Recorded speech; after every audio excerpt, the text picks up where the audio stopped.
जय जिनेंद्र. मी शुभम महावीर पेंढारी आज तुम्हाला पंचम काळातील मनुष्य जीवन या विषयावर आपले मत मांडणार आहे.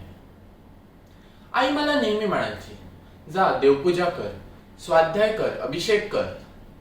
पण मला नेहमी हा प्रश्न पडायचा, हे सर्व कशासाठी? पंचम काळात तर मोक्षाची प्राप्ती नाही. मी आईला हा प्रश्न विचारला. आई म्हणाली, जर तुला मुंबई पासून नागपूर पर्यंत जायचे असेल तर तुला स्टेशन पर्यंत जावंच लागणार ना. असंच आपल्या जीवनाचं आहे. जर मोक्ष मार्गाची ट्रेन पकडायची असेल तर आपल्याला धर्माच्या स्टेशन पर्यंत जावंच लागणार. मला हे पटले, पण कधी कधी विचार येतो की माणूस हा पंचम काळात माणसासारखा तरी वागतो का? ते म्हणतात ना, देख तेरे संसार की हालत क्या हो गई भगवान, कितना बदल गया इंसान, कितना बदल गया इंसान. खरोखरच माणूस किती बदलला आहे.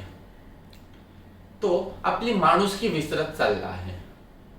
जर प्रत्येक माणसाने थोडी पण माणुसकी दाखवली ना, तर आपण या पृथ्वी लोकावरच स्वर्गाचे अनुभव करू शकतो.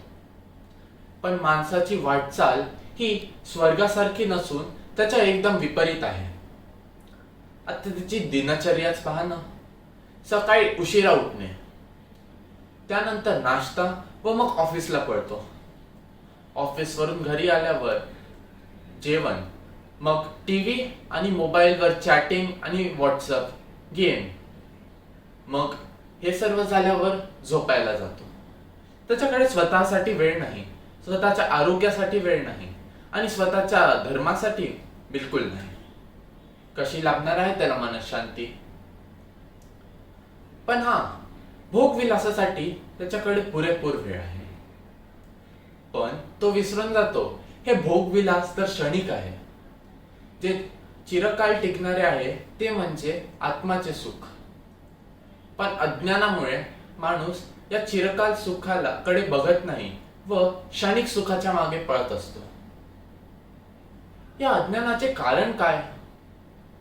अज्ञानाचे एक मूळ कारण म्हणजे माणसाची प्रत्येक गोष्ट ही विज्ञानाच्या कसोटीवर पारखण्याची सवय.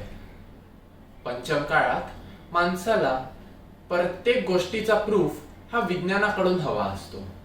तोपर्यंत त्याला ती गोष्टच मान्य नसते. पण आधुनिक विज्ञान हे तर मर्यादित आहे. केवली भगवंतांची वाणी ती शाश्वत आहे व अनंत सुख प्राप्त करून देणारी आहे. आपल्या तीर्थंकरांनी असेच तर अनंत सुख प्राप्त केले.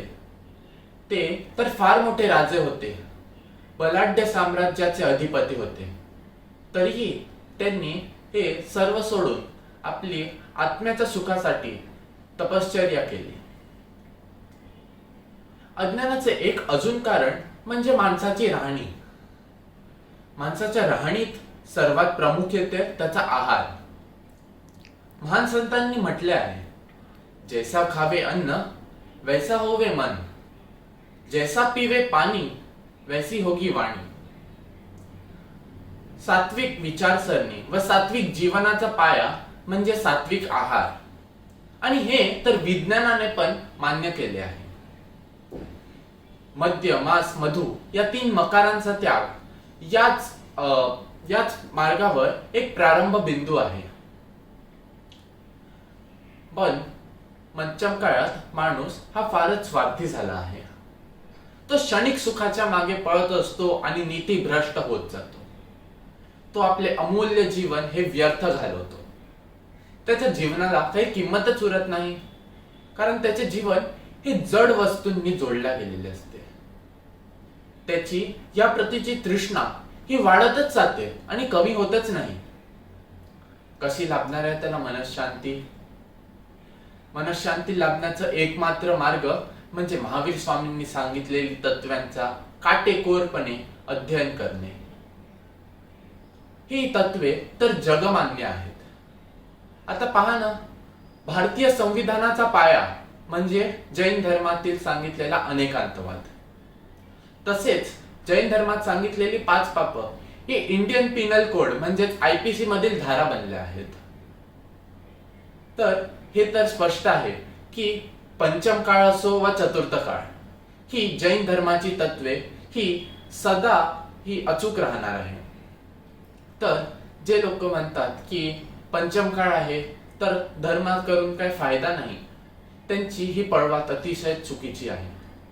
उलट त्यांनी स्वतःमध्ये बदल घडवला पाहिजे आणि मगच ते या पृथ्वी लोकावरच स्वर्गलोक बनवू शकतो आणि हा पंचम काळ चतुर्थ काळासारखा बनवू शकतो.